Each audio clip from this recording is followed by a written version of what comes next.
Lack of clarity can hijack our dreams and our plans and our brands and our businesses, and they can make us feel stuck, fearful, desperate, maybe even ultimately resigned. But what if it's deeper than that? What if getting clarity is sacred? Well, that's what our guest today would argue. Hello and welcome to Strategically Sacred Cocktail Napkin Clarity. My name is Roger Courville, and welcome to another episode of Thought Leader Conversations, where we can instantly scale your virtual and hybrid event production team with a crew that helps you focus on something other than tech and logistics.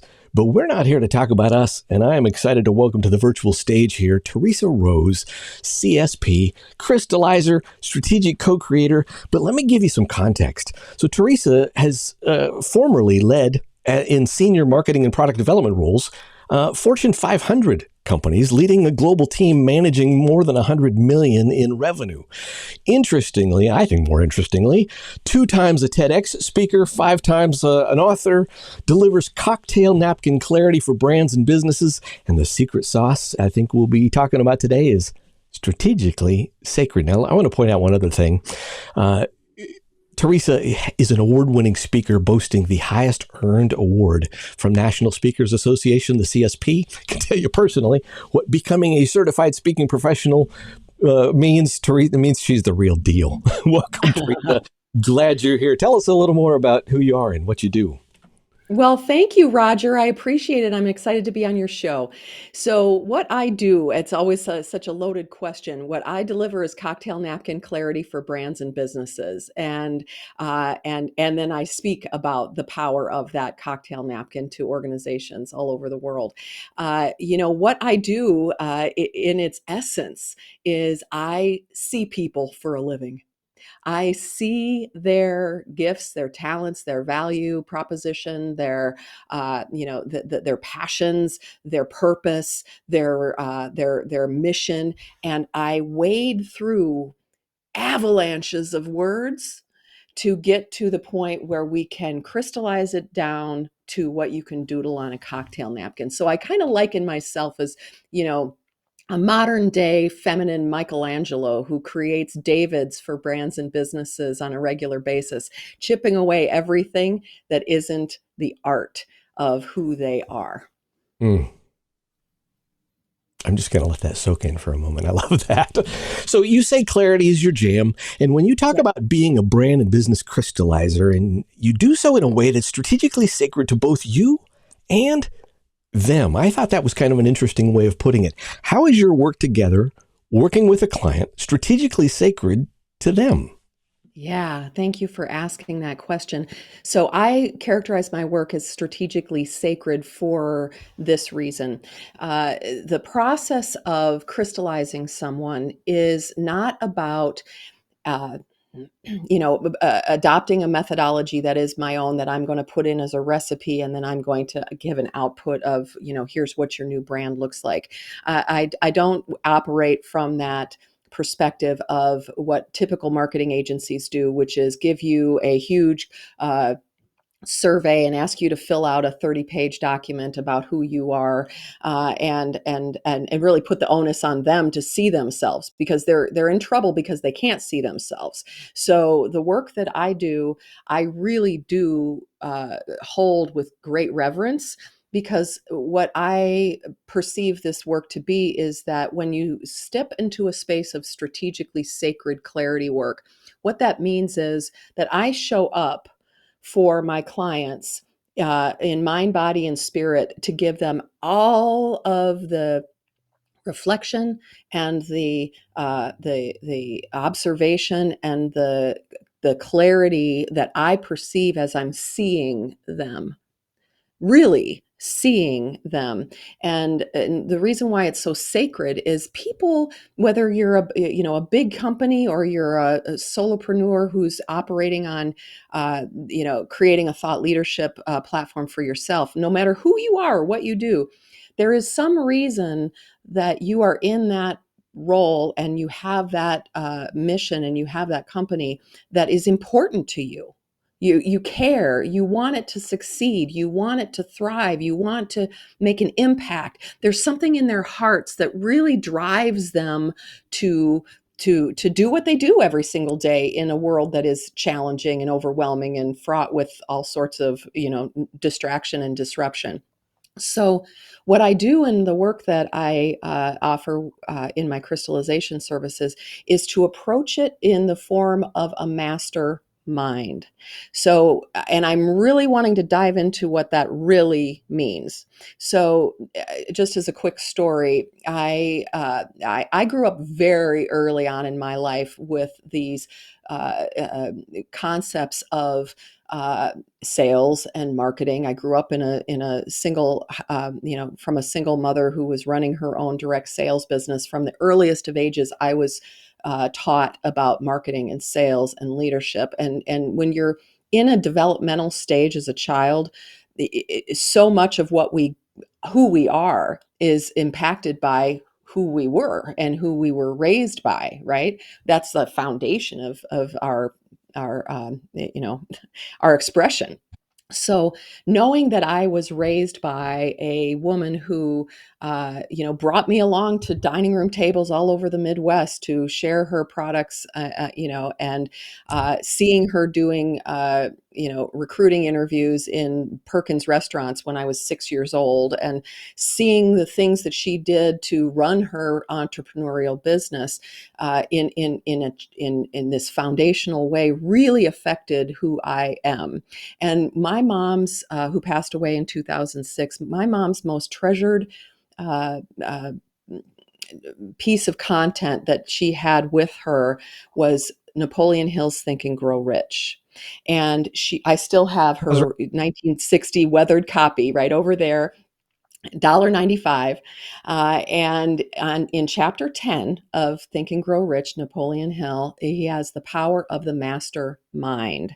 And what does that mean? In my view, as a crystallizer, what I see the power of the master mind being is that you bring equally your gifts and talents in two fundamental areas in order to create exponential growth for someone.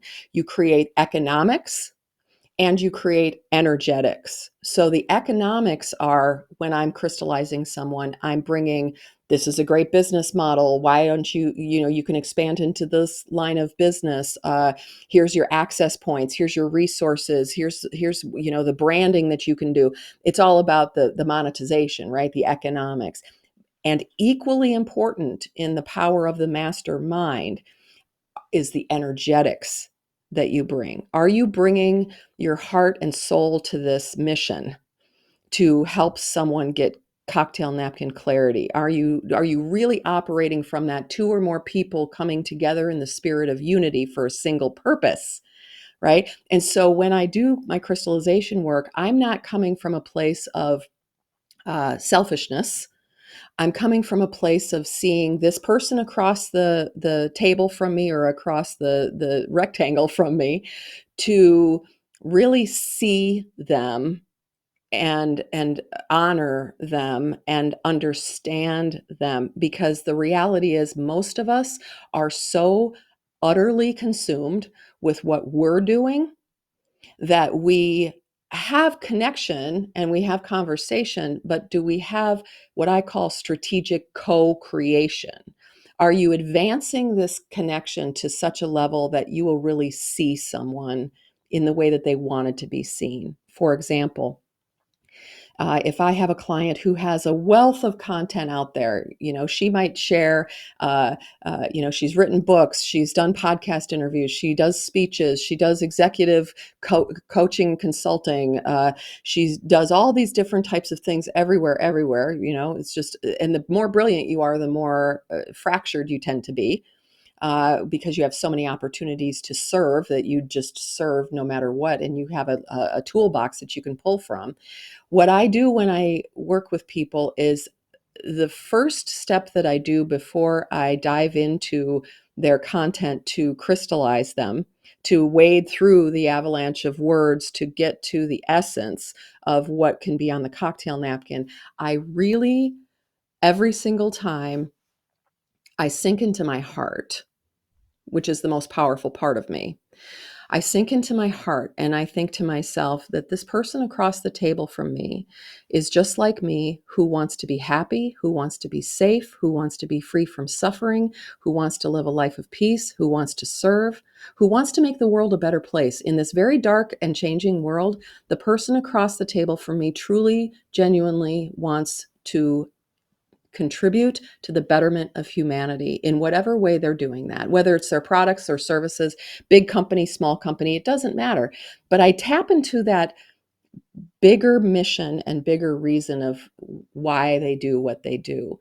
And that connection from a heart to heart perspective, once that connection is established and I call it all squishy, when I get all squishy in my feels and I can really feel like I want to help this person, I will help the world by helping this person help the world. That two or more people coming together in the spirit of unity for a single purpose is that sacredness that I'm talking about, that it goes well beyond making more money. Right now is what makes that strategically sacred is once I've opened the doorway to this divine witnessing of them, then I put the lens of the strategic marketer on top of it and say, okay, now when I see this person, really see them, I read their books, I watch their videos, I read their posts. I have clients that I've crystallized that have given me handwritten notes from their journals, travel journals, that no one has ever seen, no other human has seen, and they have given me the trust and the belief that I will hold it with regard and I will hold it with reverence. So it's a tremendous honor to see someone in that most vulnerable state. And even in a business, show me your ugly, show me your half baked, show me your things that didn't work or that you really want, that have been, that you've struggled with. I want to see all of it. I don't want to just see the whitewashed version of I'm going to show you the best of, and so I can impress you. I really invite this very, very tender yet potent partnership in strategic co-creation, so that when I can see you, good, bad, and ugly, and ugly is just a judgment, a self-judgment that we put on ourselves that it's not good enough, but to really give the space, the time, the breath, the energy, the heart, and the care to see someone in that way, what magically starts to happen is they relax, they trust, they open, and then we can really build this partnership together in a very potent way, while understanding it's not just woo-woo, airy-fairy, cosmic muffiny, right? It's also strategically sacred. So by entering the door through the sacred lens of I'm going to see you like no one has seen you. And I promise to people, I say, I will know you by the end of this process better than anybody knows you professionally, guaranteed. There is no one that will know you better than me, because I give the time. I turn off all the machines. I turn off all the notifications. I clear my head. I make sure I feel good. I do all the things that I need to do personally to be able to put myself aside so I can fully show up in mind, body, and spirit. And then what happens is the strategy comes in and goes, oh, but I know that this is also marketable. I also know that this is something that you can leverage an entire business model off of, so that you can have content marketing that works, that you can have successful sales calls, that you can have downstream monetization that's all aligned. There's all reasons why I do what I do, but it comes through the doorway of being this sacred witness and strategic co-creator. Mm. I love that. And, it's been, I don't even know how many years it's been since you and I have chatted, but one of the things that, so parallel, I just hit my 25-year anniversary in the virtual events business, right? Congratulations. That kind of stuff. But I'm also at the very tail end of my doctorate, and doctoral work is in relational spirituality and how that relates to attachment theory. Interestingly, one of the things that even just bubbled up last year, this was in July of last year in Scientific American, is that our brain waves begin to synchronize when we interact with others. Like Yeah. when we connect and interact and trade stories, we actually move into a place where scientifically we are in a place where we would be co-creating. And to your point, and this was something you said a little bit back, and I want to be careful not to put words in your mouth, but one of the points that you made was, more than once, it was about, in a sense, our need to see and be seen, right? And the reason we put up fronts or whitewash things is because the creative process is messy, right? By Ugly. more hits the cutting room floor than actually went Yes. through to the other side. And, we don't want to look like a failure. And many of us, if not most of us, have been in some kind of an environment where someone has not given us grace for some little piece of mess that hit the cutting room floor. And Yeah. we begin to put up walls, to go back to Pink Floyd and one of the best albums in rock and roll history, right? One brick at a time, another brick in the wall. And next thing you know, we're hiding away some of the best part of ourselves. So I'm Exactly. curious. So you started by talking about maybe the process sinking into your own heart and challenging, if not examining your own motives, and preparing yourself to see. Yep. When someone comes to you, even before you get to that place where you've agreed to, in a sense, enter into a relationship, what are the symptoms or challenges they are often feeling? Meaning, if somebody's listening to this and they're going, well, is this the right kind of thing for me? When someone comes to you, whether it's they're coming to you for a speaking engagement because they want you to speak to a team or facilitate some offsite time, or the many things that you do, what is being experienced? What are people feeling or experiencing? Maybe felt or even unfelt or unnamed issues that you observe when they come to you, going, I think I need some help. Right. Great question. So the first thing is just from an overt standpoint, they come to me because they are bottom line experiencing less sales than they know they can have. They know how good they are. They know how good their products are, their communities are, their services. They they know there is something wrong because their sales aren't converting. So that's the bottom line of why they come in, is the bottom line, Right. right? And that when I do is I really reverse engineer what is the issue of that. And what they're also feeling is not just I'm not having the sales that I want, I'm not creating the traction that I want in the marketplace, but there's more so the emotional thing that I continue to hear is, I know something is wrong and I just can't see it. I know something is wrong and I just can't see it. I keep trying. I keep doing all the things that everybody says you should do to execute all of the various, tactics and have all the strategies in place. And they know something is off. That's the word they tend to use. Something is off, and I can't see it. Okay, every person. And so what I do then is say, this number one, it's not your fault and it's not a flaw. It is how in my second TEDx talk, Doodle Your Dream, How a Cocktail Napkin Will Save the World. I talk about the power of visuals as a method of communication in an increasingly distracted and traumatized world, and that when you can draw a picture, you can sell it anywhere, anytime, to anyone. That's an element of the TEDx talk, but the larger message in that TEDx talk is about the power of strategic co-creation, which is every single time I see these brilliant people, these executives, the leaders, the thought leaders, every single time they all say, I can't do this. There's something I'm doing wrong. I just can't see it. And what I always tell them at the very beginning is, I know it's because you're not designed to. You're not designed to. And here's something, Roger, that I often share with people that I think is very potent when you start to think about it from a philosophical perspective. Do you know that you will never, ever in your whole life see yourself? You will never see yourself, ever.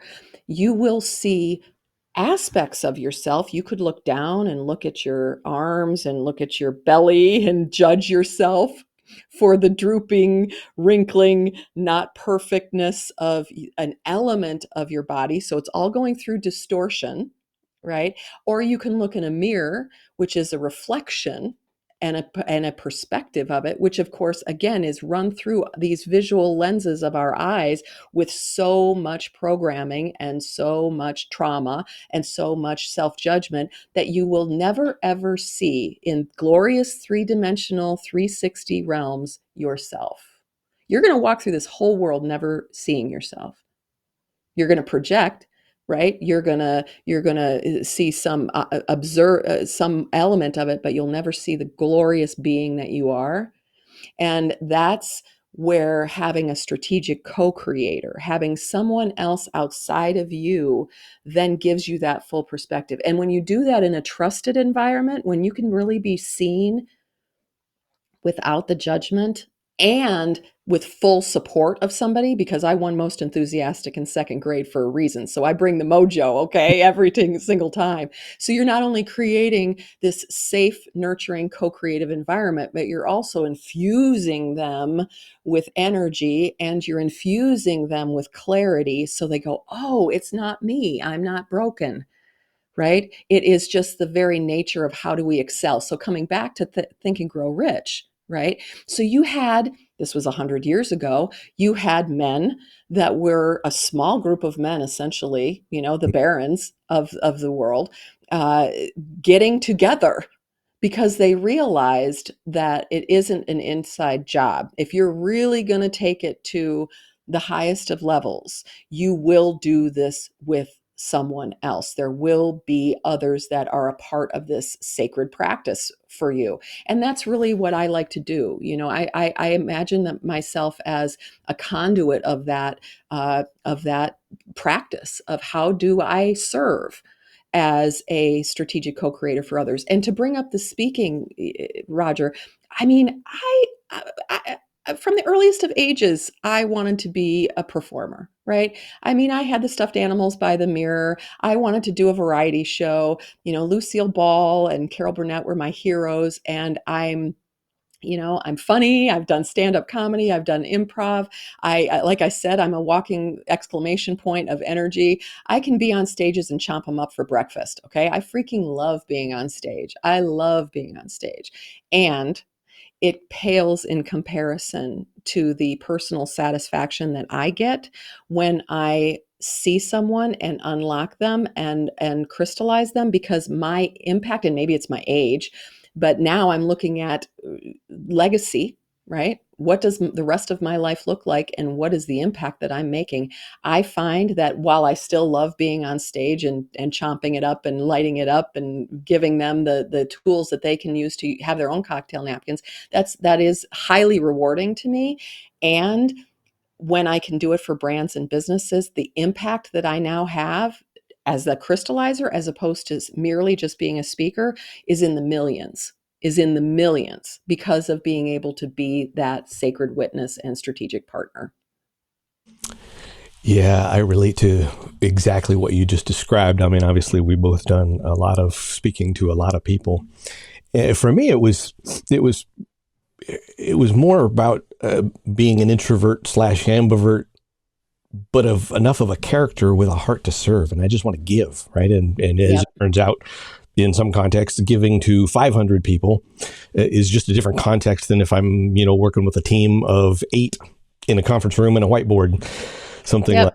And I mean, there is nothing that I love more than, you get to the end of whatever time you had and they come and say, you just changed how I see the world. Mm-hmm. Like that, right? I don't care about the money. I want to help people get from point A to point B. But to your point, when you've got that little more one-on-one time or small group time where you're facilitating, you can facilitate change at a much deeper level. And more rapid. Right. And it's not a right or wrong. It's just a different context. But I also, rather ironically, even as you're talking, this is firing off in my head relative to my doctoral research, because let me just affirm what you're doing, maybe from a different angle, just to use some different language. Part of my work is the relation, the intersection of the spiritual and the psychological, right? Adult Mm-hmm. attachment theory.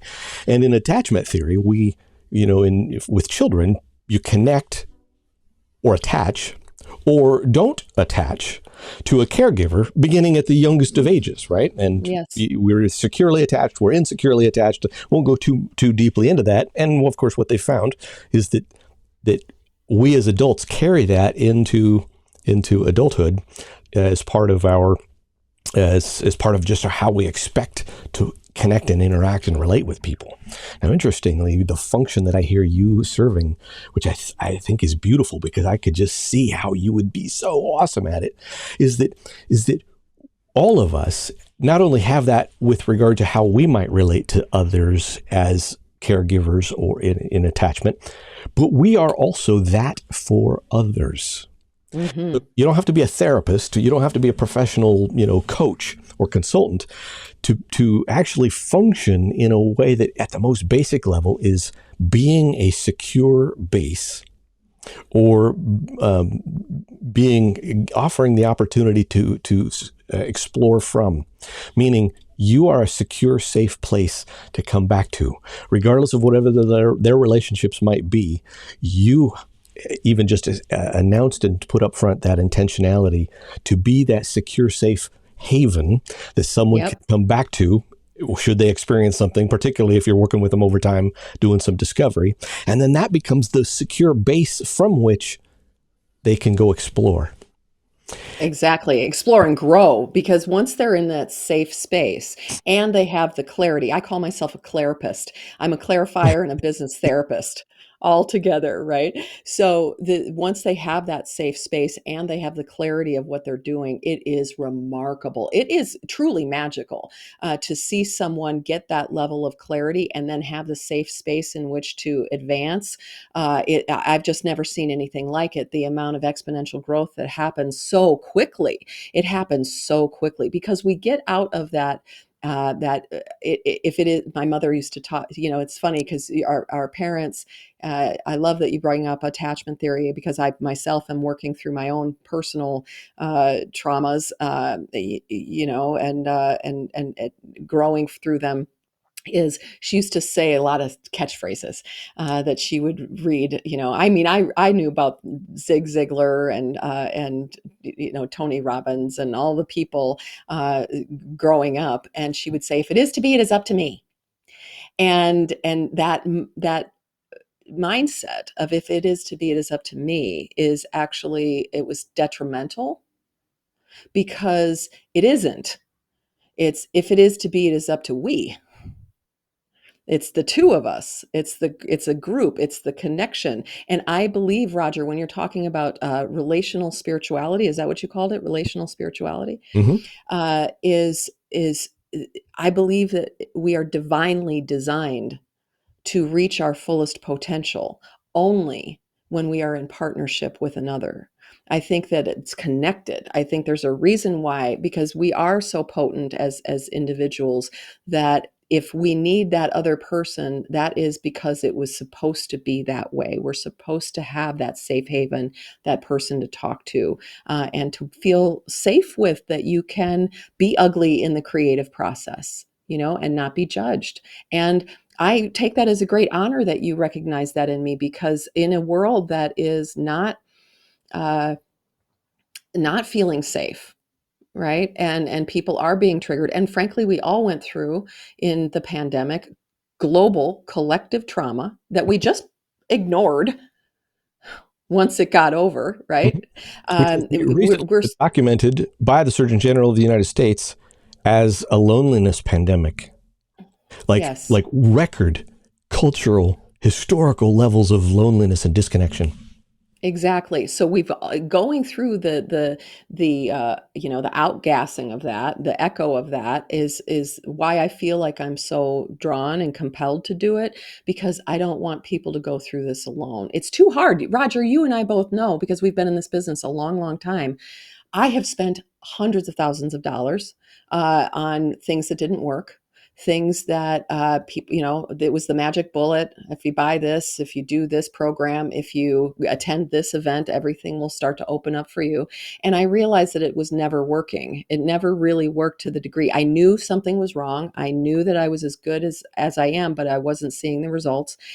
It was only until I really realized that it is not about buying it or implementing it. It was about somebody seeing me and how I could be, that then it started to unfold and flow in the way that it's designed. So I see it as a great honor and privilege, and my service that I can do to help brands and businesses crystallize themselves. Because when you get that level of clarity, and I mean literally draw it on a cocktail napkin, right? Mm. Doodling your brilliance on a cocktail napkin.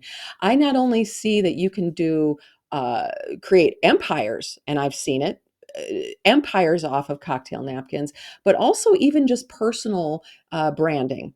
So I like to do in my presentations and on my podcast, I have a new podcast coming out called Crystallize, and clarities of of clarity and connection. What I do is in every one of my podcast episodes, I do a little individual cocktail napkin for each person that I've interviewed, and say, of all of the things that you are, here is how I see you. And I just use three little words, but those three words, when you can get to your three little words, because that's the smallest, clearest way of creating clarity on a cocktail napkin, is to have three. When it's one word, it is just a word. When it's two words, it's a coincidence, or it's an accident. And when it's three, it's a pattern. When you have three, when you have, the brain loves three. That's why we teach our children with threes, right? The rhythm, the cadence of three. So if someone in your audience is thinking, how could I use cocktail napkin for myself? What I encourage them to look at is, of all the things that you are, all of the adjectives that you could use to describe yourself professionally, what are the three that are your touchstones? I'm going to give you an example. One of our colleagues, Meredith Elliott Powell, who's the chair of the National Speakers Association this year, she's an incredible leader. She has a huge, huge business as a sales speaker and expert, very well regarded and highly esteemed. And she was on my show, and I did her cocktail napkin, and her three words that I crystallized for her were expertise and effort and excellence. Hold that right there. Hold that right there. So I know most podcast listeners are just listening, even if they've got the video on because it's on YouTube. But if you're just listening, turn around and look at the video right now, and you'll see exactly what Theresa's talking about. Okay, keep going. Right? So knowing your three. So let's say that that's you, right? You are, if I were to lean into what, my top gifts are, I'll give you my three just for fun. Actually, I have a 5-pointed star. I don't have three, I have five because I'm extra. But my 5-pointed star that I have done deep work with, and I've meditated on, and I've explored, and I've said, how can I justify these 5 words? I'm 5 things like a 5-pointed star. I am creative, I am powerful, I am courageous, I am brilliant, and I am inspiring. And I can prove it. Okay. I know that I'm those 5 things because people tell me that I'm those 5 things, and that I've had a lifetime of just demonstrating that I'm those 5 things. Now, am I those 5 things at a level 10 all the time? No. But I do know that that's who I am inside. That's like what I call my spirit print. It's like a fingerprint, but it's my soul, right? So I know that I am in this world to shine that 5-pointed star of being creative, powerful, courageous, brilliant, and inspiring. And so when I walk into any situation, if I were in a corporate role and I wanted to make a bigger impact, have more influence, get a promotion, whatever it might be that is my next step of growth, if I know my 5-pointed star, then every conversation that I can be in, I can demonstrate one or more of those things. Every email that I send, I will use those words. I will share in my presentations that I am those things. I will demonstrate my star. to you over and over and over again.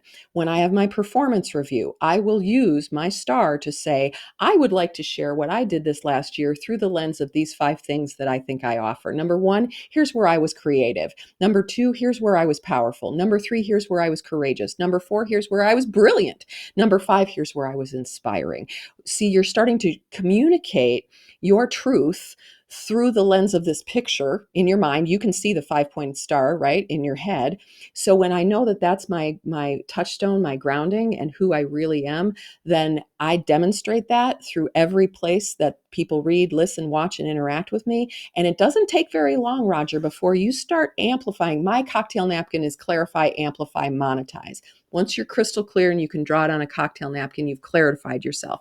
Then you amplify that strategically across all the ways people take you in. So they're all taking in the same information every single time, no matter where you are. You could be at a neighborhood barbecue. You could be on a stage in front of 1,000 people. You could look at my LinkedIn. You can go to my website. Everywhere is all the same stuff. I'm amplifying the same energy out there into the marketplace so that I can monetize. Then people understand who I am, no matter where they come from, and they're magnetized to me, and they say those 3 magic words that you need for sales. I need that. If you are not clear and you're promoting your products and services out there to the world, and you're not immediately hearing those 3 words, or even better, the 3 words are sign me up. But if you aren't hearing, I need that, then you have not landed on something that has grabbed them emotionally, where they can understand it and they say, oh my gosh, this is what I need to do right now. And so that even personal branding of what are my 3 words or 5 or whatever, but no more than 9. Don't get into double digits, right? We want clarity like a child could understand it. When you have those 3 words as your foundation, then you can be confident in any situation, because you always know you can answer any question through the lens of that cocktail napkin. I love it. I got to my words on a very long and winding and sometimes painful road, and I'm, in a way, I'm affirming again the power of working with someone on the outside. So for me, I read all those books, Think and Grow Rich, Mastermind, and whatever. Spent a lot of time trying to figure out why certain things worked for me and certain things didn't. For instance, if you go back enough decades, it was like, okay, I really succeed in this selling situation, and I don't in this selling situation. Isn't sales just sales? And the answer is no, right? And ultimately, over a lot of time, I came up with this pairing of 6 words, which can be 3 words, 3 patterns of, 3 of 2, Yep. or 2 of 3, etc. Collect, reflect, connect, create, relate, respond. And Nice. and for me, not unlike what you're talking about, and I'm thinking about your like corporate clients, because sometimes we think, oh, okay, well, this is me, and I work at Microsoft. What am I going to do? Start bringing my words to work? And I'm thinking, well, yeah, actually, Yes. because where and how you fit into a system, you can either entirely lose yourself and just become some cog in the machine, or you can go, where am I going to work and thrive and flourish Yes. within this system? And I think you could do that at an individual level. You could also do it at a team level, going, hey, where does our team fit Yes. in this world, right? We realize Exactly. our direct line reporting relationships, our dotted line reporting relationships, how we do or don't relate to the external market. But at the end of the day, a team's got an identity, just like I've got an identity. And the question is, am I going to be clear on where and how this touches down, where we succeed and create value for people, maybe where we don't succeed and create value for people so well, because it's not who we are. Right. And getting that level of clarity at the team level, at the product line level, at the marketing strategy level, all those things will make that organization more successful. So it's a both and. It's not just for the individual to be able to shine their light as authentically and powerfully and clearly as possible. It also has an impact. I mean, one of the models that I use, I love using models. I love using visuals because people understand it. I just finished a virtual presentation with a longstanding client, and I was talking about, because everybody wants to know, how do I work better with my teammates? right? That's just the fact of the matter is that the struggle is real. And what I tell them is a model. I show them a model and I say it's about personal, then goes and we cycle through personal thoughts, feelings, actions, and growth. And then we hit the organizational, and then we hit the global. So we make an impact in the world by making an impact in our businesses, but we make an impact in our businesses by making an impact in ourselves and getting clear in ourselves. So it's a both and situation. It will not only help the individual employee succeed in their role, or frankly even get a new role, because again, if you know your three facets to your crystal, or what I use as a 5-pointed star, then when you're out there in the wild, because that's where the opportunities come, right? We both know that you're not going to find the next job through the chances are you're not going to find the next job through the LinkedIn jobs where you're going to just put in and you're going to fight the AI to try to get noticed. Right. This is about real connection. Jobs often are created for people, right? Mhm. Opportunities are created for people after you recognize we have a problem, you have skills that can help us. Why can't we figure out a way that you can do that for us? When you know that level of clarity of yourself, then when you go into the wild in any kind of networking event, social event, business conference, anything, opportunities happen everywhere. When you know that, you can lead with that and it's true, and you can, like, I will go toe to toe with anybody about my cocktail napkins, and the power of that from a sales standpoint is very potent, because what it does, I know I'm going to nerd out a little bit, but I love talking about sales because I think it has such a bad rap. It has such a stink on it that people don't want to do it. And what I share with people in my presentations about this is it's because the old school methodology of sales is hierarchical in nature. It's like a triangle.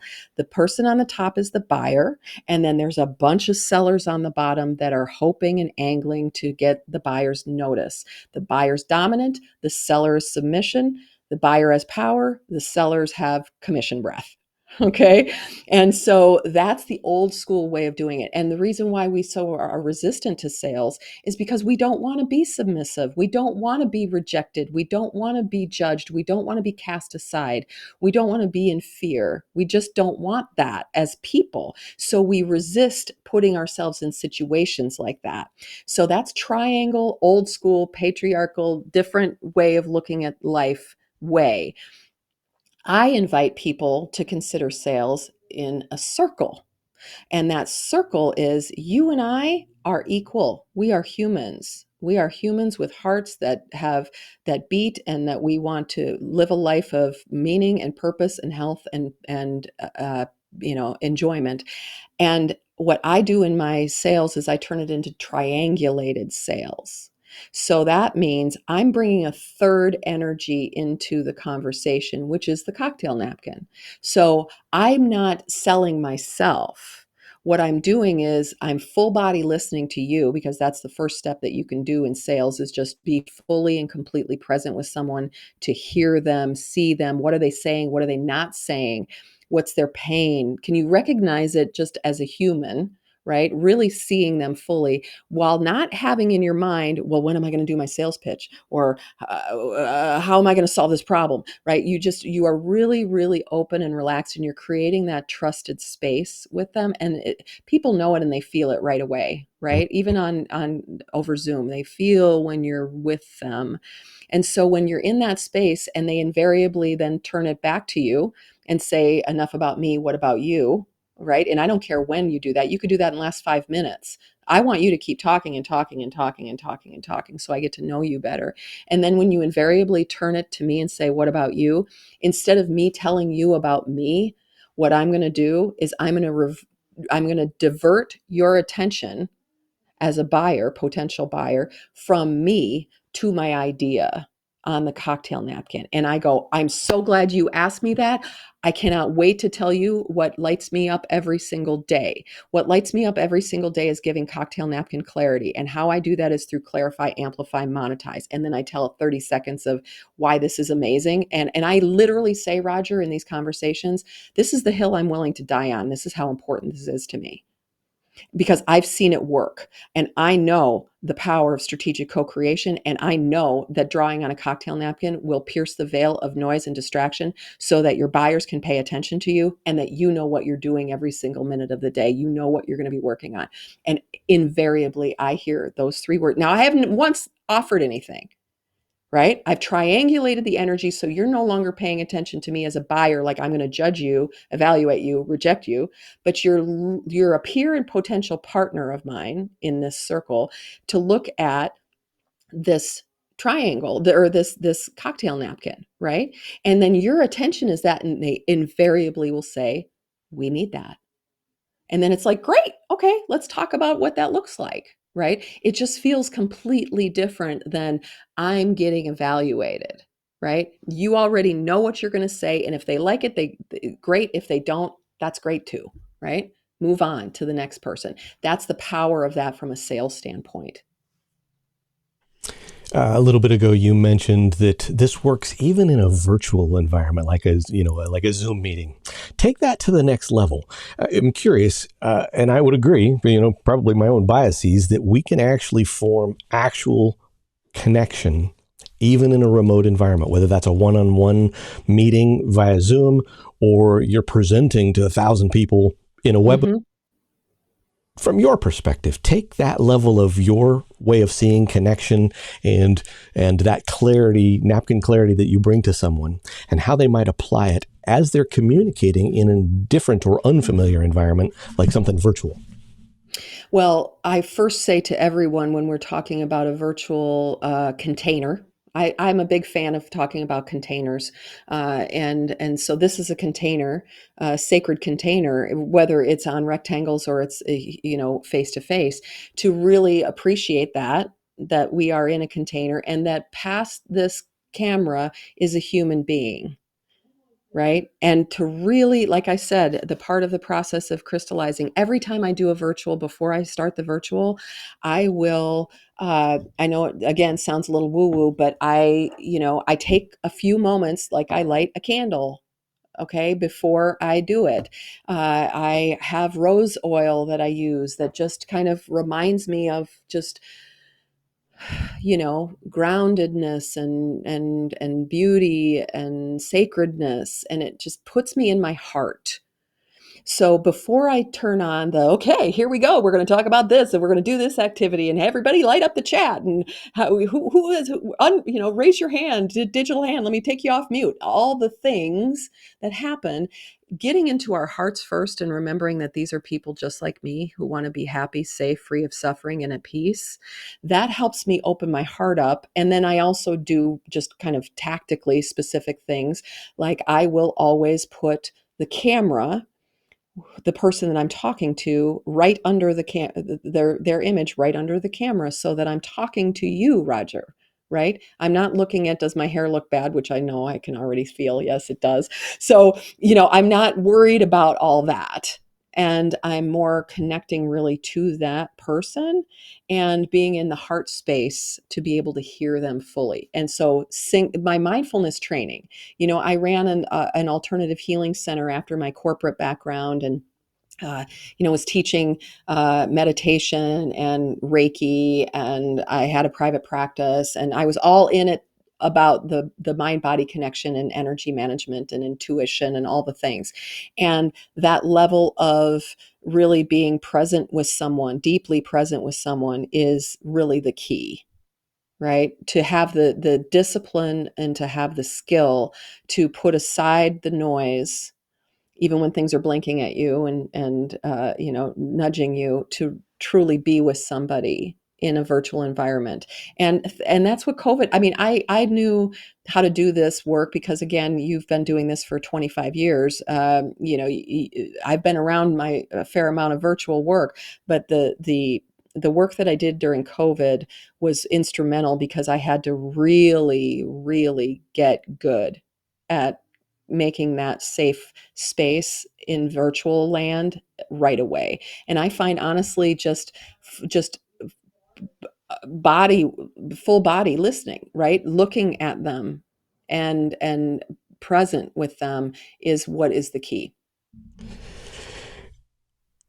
If you're not looking at the camera, Roger right now has the proverbial poop eating grin. I want to, no, I couldn't agree more. And I'll share with you, here's my own story for affirming exactly what you're talking about.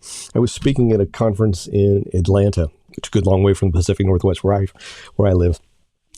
And, I've been teaching professional, virtual presentation skills for decades, obviously now. And I know all of the frequently asked questions. And at the top of the list is, how do I engage an audience that I can't see? Right. So in this conference, that question comes up. And I said, and I'm in person, but we're talking about virtual presentations. And I said, you know what it is? Now, I'm going to pause and then come in from the side here. Theresa's a professional speaker. She's a real pro, right? So what's a couple things that you can do when you're on stage to draw in your audience? You can pause. You can lower your voice. Right. So here I am. The question comes up, how do you engage an audience that you can't see, when you can't see them in the same way? And I said, you know what it is? You really want to know what it is? You love them. Yes. And I just said, you love them. And the looks on their faces were just like, some people like, oh, I get it. And some people like, what the heck?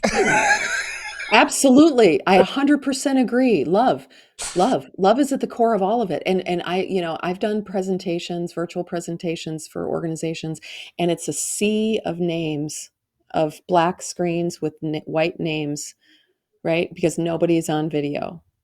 And sometimes they're not on video because that's the nature of it. They're in the field and they just don't have it, right? So what I do to keep my energy up and to have it still have the potency and the vitality through it is obviously asking meaningful, relevant questions that they can answer on chat, right?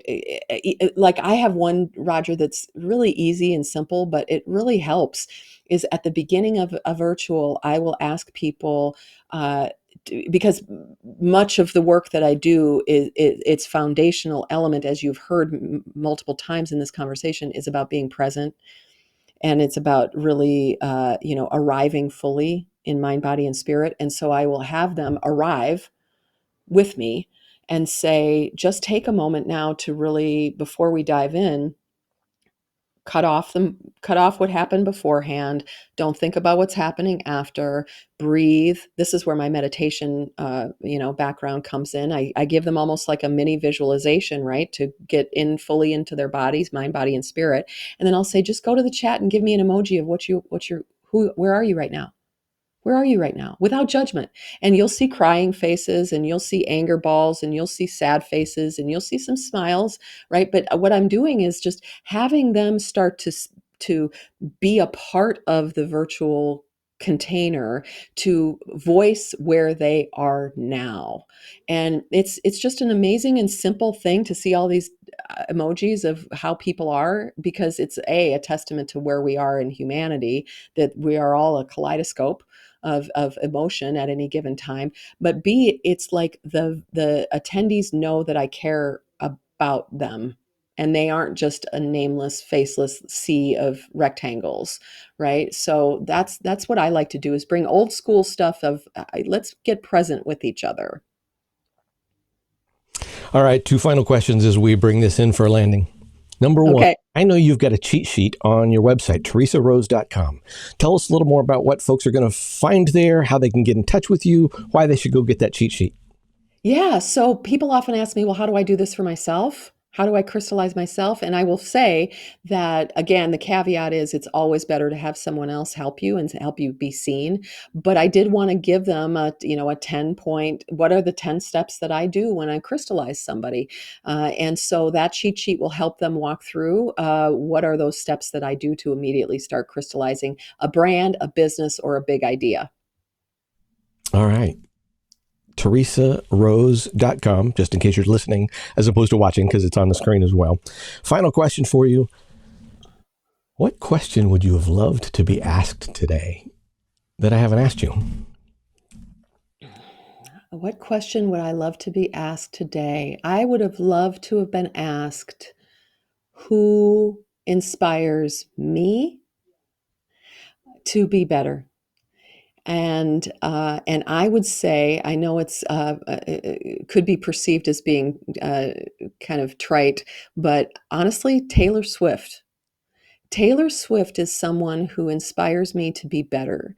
And I wasn't a Taylor Swift fan per se. I mean, there were a couple of songs that I enjoyed over the years, but I wasn't a Swiftie in any way.